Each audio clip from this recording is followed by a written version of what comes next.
The Louisiana seafood industry is boiling hot, but Louisiana is more than their crawfish, shrimp, and crabs.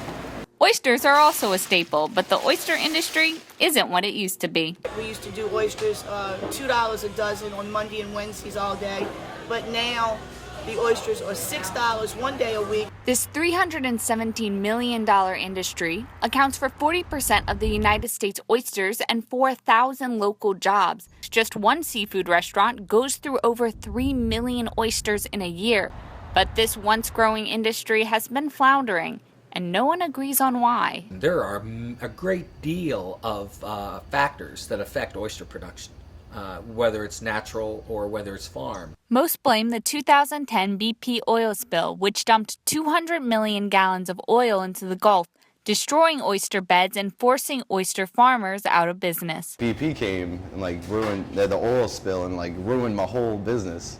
All my oyster leases got covered in oil, and I wasn't able to work for 2 or 3 years. BP set aside $42 billion to restore the coast and compensate farmers.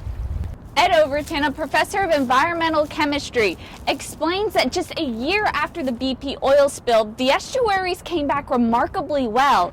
But 5 years later, the oyster industry is still struggling. In 2010, most people blamed the oil. But in 2015, could the culprit be money? BP made a lot of spillionaires. Everybody got a share of the money. And it spoiled some people, I believe, because they're not working as hard as they used to. An oyster farmer that makes $10,000 in revenue could have received over $220,000 from BP in reparations. And some in the industry believe that this made matters worse. They're not replanting as heavily as they used to, like when they really needed to do it. But according to local seafood restaurant owner Tommy Satanovich, Clark and Guidry may both be right. After the oil spill, you had a lot of fishermen that cashed out and decided, I'm not going to fish anymore. They took their BP money and started new careers. But is cashing out just the beginning of the problem? The state has had a moratorium on oyster leases for since 2002.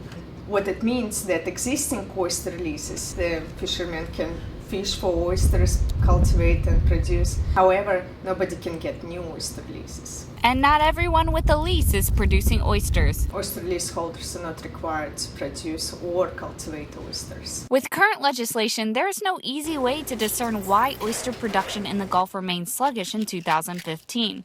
But one thing is clear, Louisianans can't live without their oysters.